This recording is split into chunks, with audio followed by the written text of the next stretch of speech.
Welcome back. We are still looking at moral development within Chapter 3, and this is now the second part. So you should have already covered Kohlberg stages, and now we're going to be looking at some other developmental considerations, including things like empathy and sympathy, as well as just general research on the development of morals. So to pick up at the end of Kohlberg, we were talking about some criticisms of his theory, including the fact that he didn't really look at the role of compassion or empathy. So we're going to be kind of touching base on that. So let's start with some terms. First of all, you might want to know what is sympathy and empathy and how are they different from one another. So let's start with sympathy. When you feel sympathy for someone, you identify with the person, you identify with the situation that they're in. So you recognize, okay, I recognize that this person feels bad for whatever reason. But sympathy doesn't really build a connection with that person. It doesn't really make you feel motivated to want to help them or to act in any way. So sympathy simply means that you recognize that that person feels bad or is in a bad situation, but that doesn't really move you to want to do anything about it or to really feel the way that they feel. So here's a good quote. Sympathy is easy. You have sympathy for starving children swatting at flies on the late night commercials. Sympathy is easy because it comes from a position of power. Empathy is getting down on your knees and looking at someone else in the eye and realizing that you could be them and that all that separates you is luck. Now, that's not necessarily in terms of definitions, but still is some food for thought. So empathy is different. Empathy is identifying with that person and with what they're feeling. So we've already covered that in sympathy. But it also includes, and additionally, actually feeling those feelings yourself.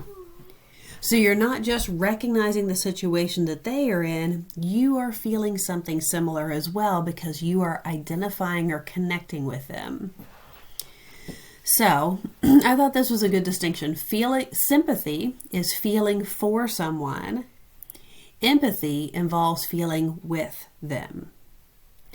So let's start at sympathy. Sympathy is, I'm sorry that you're in pain. Empathy is where you actually feel their pain. So this idea, empathy is walking a mile in somebody else's moccasins. Sympathy is just being sorry that their feet hurt. So here's a video that might help add a little bit to what we're talking about here.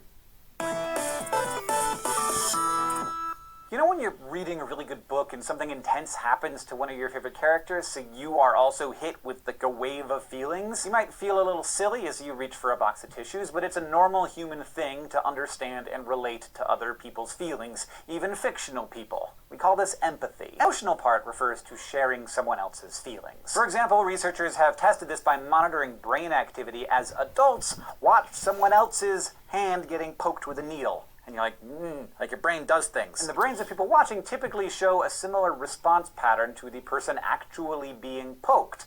This suggests that we actually feel something similar when we see someone in pain. And it seems like this kind of empathy may develop pretty quickly. We think babies as young as 6 to 8 months show early signs of it when they make sounds or facial expressions that mirror others who are upset. Next.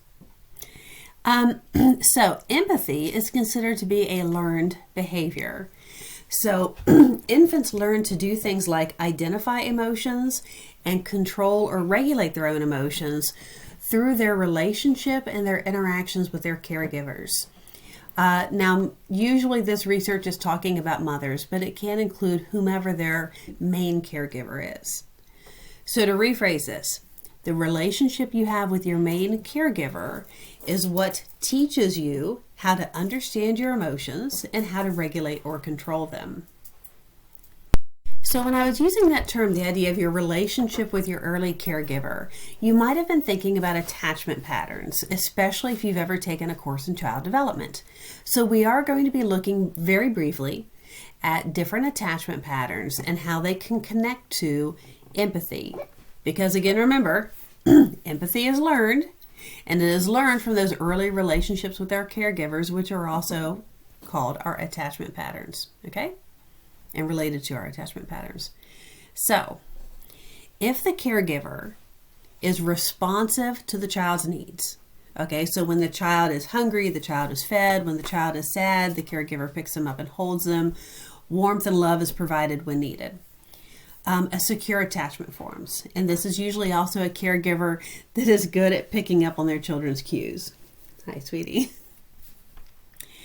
And then what happens is those individuals, pardon me, who have a secure attachment pattern to their caregiver, this helps them have empathy and learn how to care about and feel for other people.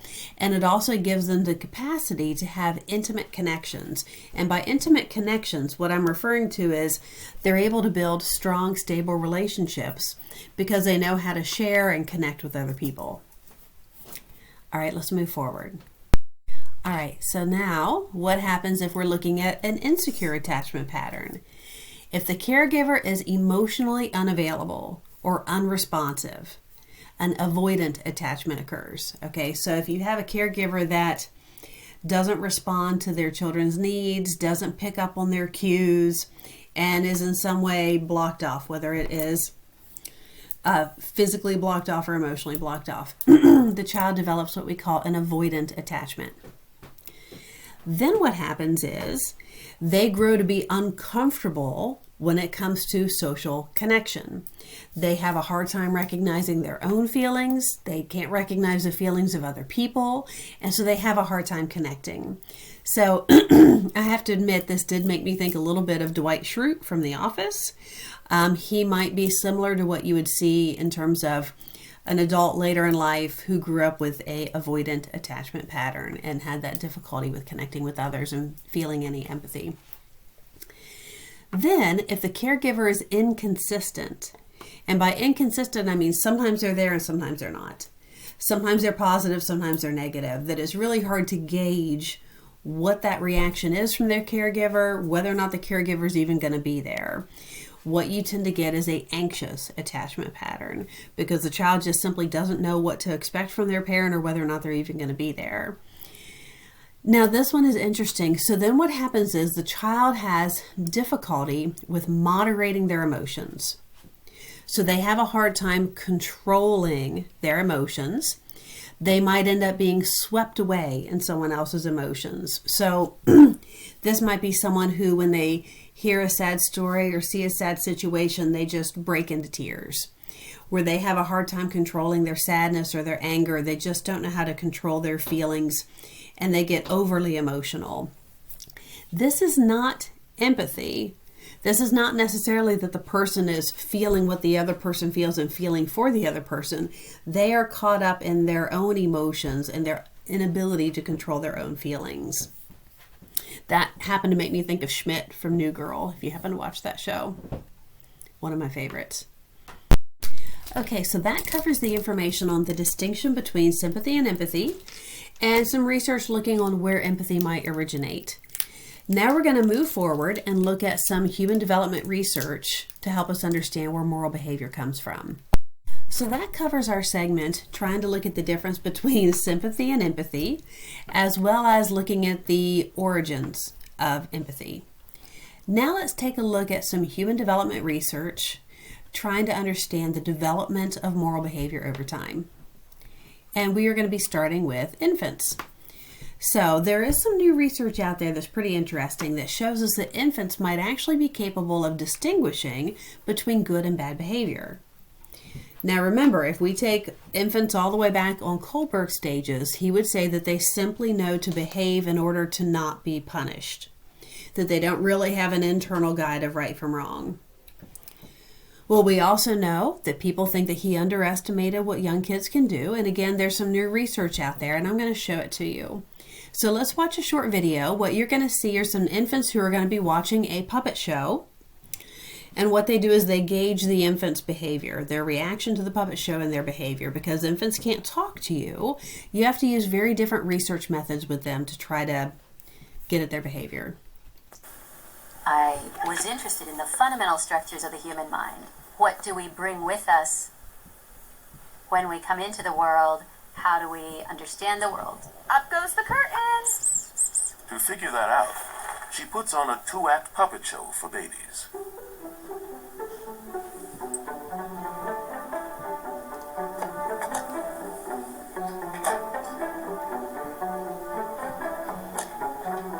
So this duck is looking inside this box, sees a nice toy inside of it, and is trying to open the box to get the toy, but is not being successful opening it. And this green-shirted puppy very nicely helps the duck so it can get its toy. That's our nice puppet. In Act 2, this nice puppy takes center stage. And now our nice puppy is playing with this ball, and he very nicely rolls it over to the blue-shirted puppet. And the blue-shirted puppet rolls it nicely back to him. That was a nice interaction. And this time he's going to invite the other kitty to play with him. Will you roll it back to me? No, he steals the ball. What a jerk. Hi. Next, the babies are given a choice. Which one do you like? Do they prefer the kitty who was nice to the nice puppy or mean to the nice puppy? If you give them the choice, babies very robustly choose the nice one. Awesome job! Even a 3-month-old can look at an interaction between two strangers and decide, oh, that's a good interaction. That's a nice human being. Or, that was a bad interaction. That's a jerk. I don't like that jerk.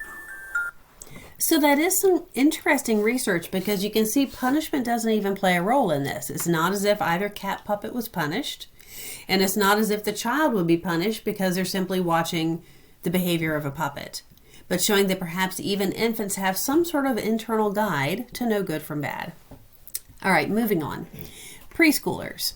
So here's my little preschooler guy. I try to have a picture that I use to help us distinguish between our age periods. So he's my preschooler. So what we see with preschoolers is they do tend to be a bit more concerned with their own needs than with the needs of others. Now that is simply due to a mental limitation that they have. As preschoolers, they are what we call egocentric. We will cover that in an upcoming chapter on Piaget. But for now, just keep in mind preschoolers tend to have a mental limitation where they tend to focus too much on their own feelings, which can be intrusive or get in the way of empathy. However, they do display some empathy, especially for people who are hurt. And the closer they are to that person, the more likely they're going to feel empathy for the person who is hurt. And they also do display behaviors that indicate feelings of guilt if they have done something wrong or if they've hurt someone. So if they obviously do something that causes pain in another person, like throw a ball and it hurts someone, they do display guilt about that behavior. Now we're moving on to elementary grades. So here's my girl for elementary school. So here we're talking about first grade and up. These children do show a dramatic increase in their ability to demonstrate empathy. They want to help other people. They even want to help strangers. So before with preschoolers, those feelings were kind of limited to that microcosm, and now elementary schools, their worlds are broader. They're more likely to feel empathy for just about anyone. They do demonstrate feelings of shame, as well as feelings of guilt whenever they have a misbehavior, especially if it's within the world of immoral wrongdoing. So I thought I'd ask the question, do you have any examples, anything you can think of children at the preschool or elementary levels displaying empathy towards another person? Now, usually that would be something that we could share in class, but it's something good to think about. It's always nice to include examples in your notes. It helps you learn how to apply the information to real-world examples. Here's a short video that I thought might be helpful. Next up is the motivational component, which is basically the urge to do something for someone else's well-being, like wanting to comfort a friend when they've lost a pet or family member. And even though children might mirror each other's emotions early on, it takes a few years for this motivational part to kick in. When they're about 3 to 6 years old, kids might show behaviors like sharing their favorite stuffed animal to make someone else feel better when they seem sad. And that's a great example of how elementary schools children might try to help someone. And this is where you do, first see those signs of them wanting to be helpful. So they might give you a stuffed animal or want to put a Band-Aid on your boo-boo. Here's a nice example that I got from my daughter's first grade teacher. So this was a note that she sent me on one of our communication things, and she says, a classmate was sick on Friday with a headache, and Sarah was a wonderful friend to her. She held her hand, walked her to the office, and was just a very sweet friend all the way around. And that was super sweet, and that is some nice behavior that you can tend to see in elementary kids where they want to be helpful of someone who isn't feeling well, demonstrating empathy. All right, now we're moving up to middle school. So here's my middle school girl. So what do we see in middle school? They are interested in helping other people. They do want to reach out. They do want to do acts of service, but it's typically in a pretty simple way. Like whether that might be a food drive or a clothing drive, and then they would pass that off to a responsible who then would do the rest of the work on that. Here's some examples that I found. So here's Postal Wait Middle School. So these kids, they did a really nice job of providing Valentines to everybody in the school building. Not everyone gets a Valentine on Valentine's Day. So these kids got together and came up with a plan to give everybody a Valentine. Super sweet. Simple, but sweet. Here's another one, a simple act of kindness that transformed a boy's birthday. So this was an article that I saw in the paper. So Carter's mom took him to the playground. Now Carter is on the autism spectrum, and big kids usually make him nervous. And a large group of middle school friends showed up, and the mom wasn't sure what to expect. And next thing she knows, these kids all kind of worked together to give Carter a good birthday, and they were nice to him, and they played with him, and they started a friendship with him, and it ended up in a pizza party. So again, it's a very nice example of middle schoolers doing something simple but nice to help another person out. So they are interested in helping others, but in a simple way. In addition, they do believe in the importance of following rules, and they don't really think about or examine those rules. Now, they are a little bit young to be in that idea of stage 4 law and order. So this probably fits in somewhere on Kohlberg's model, that idea of understanding that there are rules and that you need to follow them, but obviously not being advanced enough to really tease those rules apart and analyze them and think about the nature of the rules and why they're important. They also tend to believe that when you see someone who is in distress or see someone who is in a bad situation, that perhaps that person is responsible for their own fate. So whether you're talking about a homeless person or someone who is standing on the side of the street asking for money, that might be a type of rationalization. It might be something to help them with cognitive dissonance. We don't necessarily understand the reasoning behind it, but we do know they tend to feel that those individuals must have done something to be in that situation. Now we're in high school. High school, you see increasing concern to want to reach out and help other people in some way, to do service, to do philanthropy. Here's an example. This is a girl that a lady that I went to high school with, and her sons are very big into charity and philanthropy. They do a lot of cleanups, and they also do a lot of book fundraisers where they get companies to donate books and they deliver these books to individuals in need. The idea of, how important reading is. So I think this is a good example of boys in this age period, a little bit young, but one of them I believe is just now getting ready to go to college, so focused on philanthropy. What else do we see? They do have genuine empathy when it comes to distressed individuals. So no longer are they trying to say, well, they must have done something to be in that situation. They truly are able to connect with people who are distressed and feel what they feel. Here's a short video to help elaborate on this.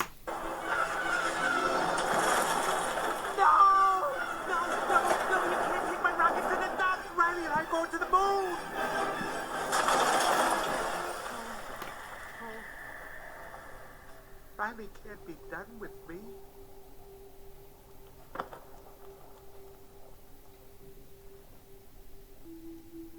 I'm sorry they took your rocket. They took something that you loved. It's gone. Forever. Sadness. Don't make him feel worse. Sorry. It's all I had left of Riley. I bet you and Riley had great adventures. Oh, they were wonderful. Once we flew back in time. We had breakfast twice that day. Sadness! It sounds amazing. I bet Riley liked it. Oh, she did. We were best friends. Yeah, it's sad.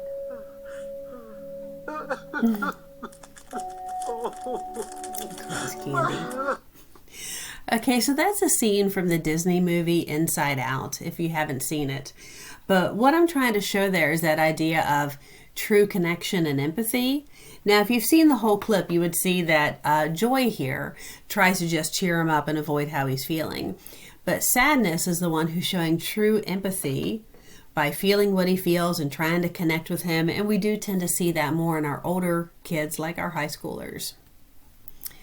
And they do understand that rules are important, and rather than just blindly following them, they're more likely to analyze rules, but also to understand that rules help our society run smoothly, which is why our high schoolers are often approaching Stage 4 Law and Order in Kohlberg's stage model. So that's it. The next segment we're going to be doing some teaching tips. It's one of my favorite parts, trying to look at how does this relate to what we're doing in the classroom and how can we promote morals in our students. So thanks for paying attention.